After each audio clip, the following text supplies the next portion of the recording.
Hello, it's time for another instructional video for GREAT CONJUNCTION, generative sequencer and synthesizer. This time we're going to talk about the remaining menu pages that are in there. So yeah, here are the three sequencer buttons, but this guy here toggles through the menu pages. I have another video where I'm talking about this page here, but we're going to go toggle one more level up, and this gives us a lot of additional functionality. So once again, the screen is sort of laid out with the same intention as the knobs here. So this knob is up there, this knob is there, that there, and then another row here, and then the bottom row down here. This is always the volume knob. I don't know why, but this is the only screen where I give you some sort of indication of what is happening here. So this top row tells you what mode each of the three sequencers is on. Next one down, this one here, which corresponds to these, is the MIDI channel that they respond to, and also off, as you can see as I'm adjusting that first one. Right now I have them all set to channel 1, and that's what this little J6 over here is set to as well.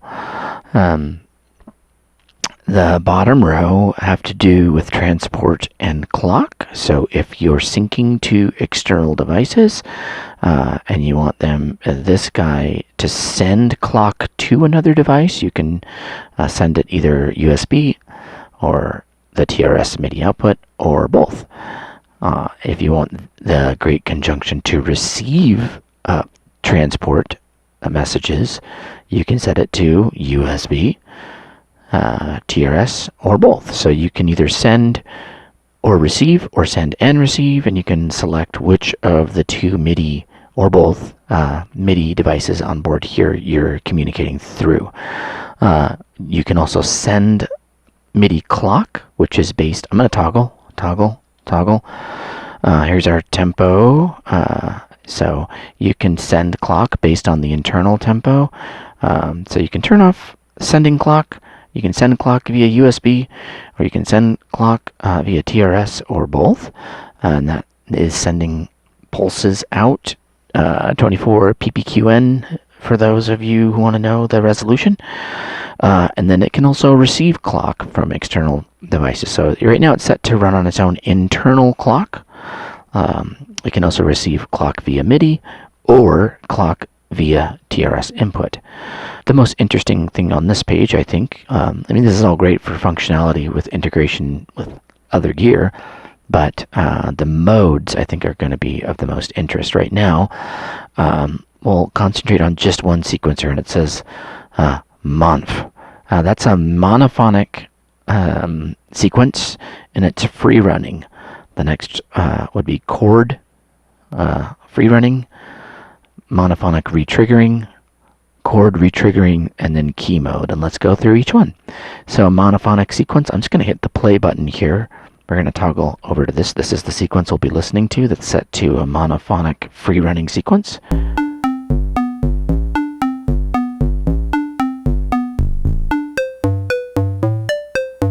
And there you go. It's a monophonic free running sequence. Now, what does free running mean?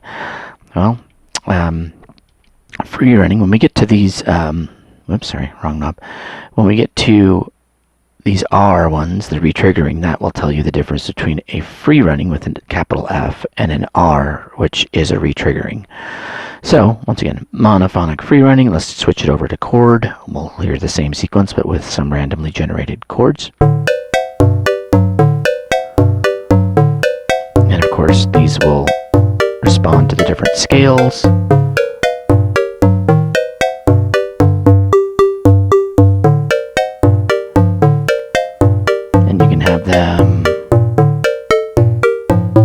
Introduce some evolution, which I've covered in other videos, but there you have it. So let's crank that back to kind of where it was,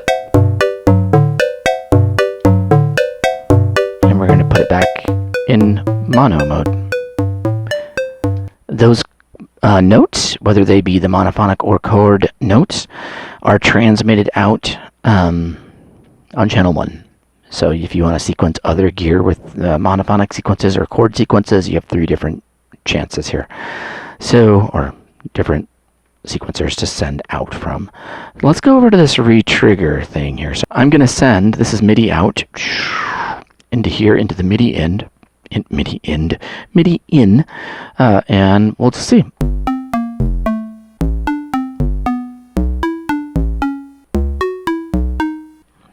So let's go back. That was in retrigger mode. I'm going to go back in time. So let's not only talk about the mode and its chord or monophonic functionality, let's talk about how it interacts with incoming MIDI. So this is sending notes, and I'm just going to hit that. Now we're back into the monophonic mode, and it's just going to play. But if you have a MIDI keyboard or a sequencer or some other device set up to send notes in, you can transpose the sequence with the keyboard.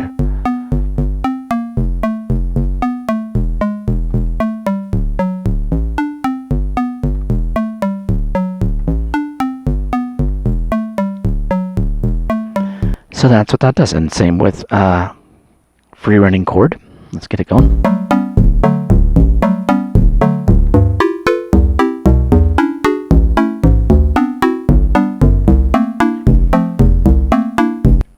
Okay, so you kind of get the idea there that in these modes, you're transposing it. And if we move these up to the retriggering mode, it's much the same. You're going to transpose that sequence with an external device.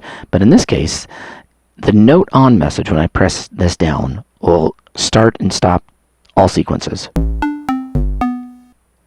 So you can essentially play it kind of like an advanced arpeggiator.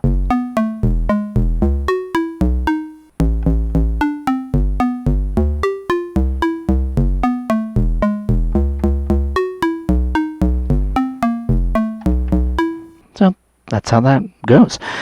And that, since I have them all set to the same MIDI channel, if I go through and actually turn on your other sequences, here we go.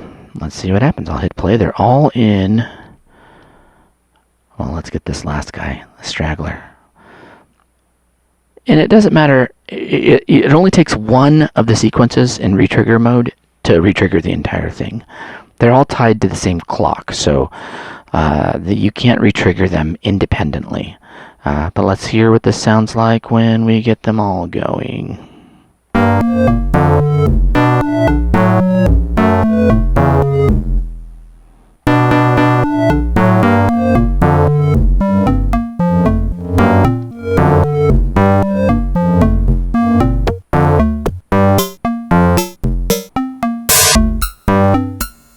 The final mode, when we're going through here, is keys.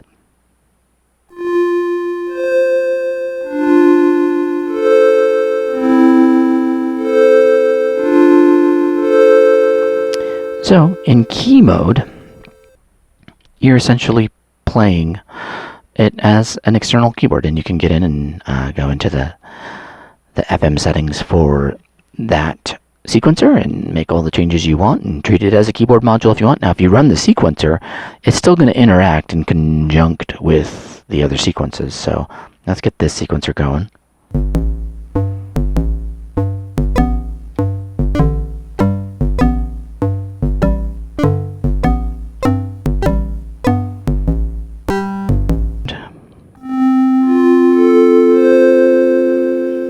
Get into the custom instrument settings.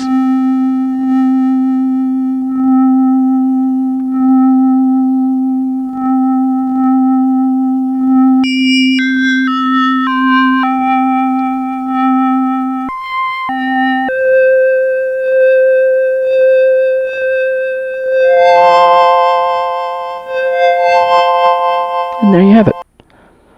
If we toggle the menu to the next page, we get Startup and Save.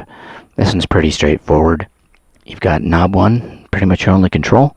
These are your save slots. As it says there, you'll want to hold the play button in to save your settings into something. But some of these lower settings they're more your startup situation. So you can choose to start the device up and have a random patch created every time you plug it in. You can choose to start the device up in what I call a harmonic startup, and that locks the scale for all three sequencers and the root note into the same, so that you're not really starting it too wild. I mean, it's still crazy, but you're at least harmonically kind of locked together in the same scale and root. And then the next option is you could, whatever you have your current settings as, you can hold play and then create a default startup patch. So if you have like a good starting place, or you just want an 11th save spot, you can just save something and it'll always start up to whatever it is you have created there. Toggling to the next, very similarly, we have a load and randomize. So we have our presets here that you just saved. You can call up there, and then below here we can immediately randomize it. I'm going to hold this.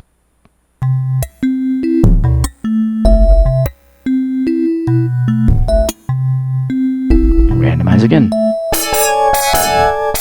Now this is randomizing every parameter, and you'll see there are different scales, different roots.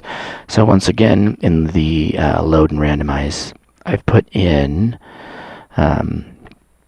harmonic randomize, so that should keep things maybe slightly more listenable. I don't know. That one's very percussive. Let's randomize.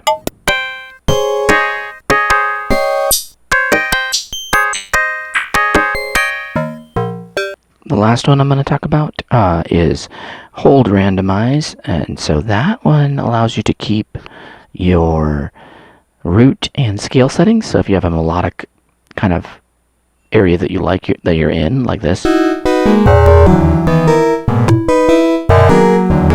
this will allow you to keep your root and scale settings but randomize everything else.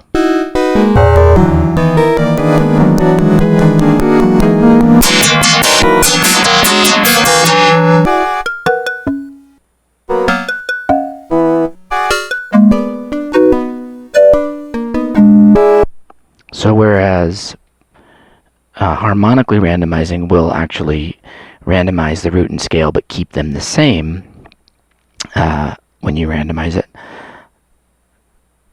hold randomize keeps your settings so that if you're in a zone tonally that you are liking, as far as pitches and scales, it'll hold those and randomize everything else. And there you go. Thanks.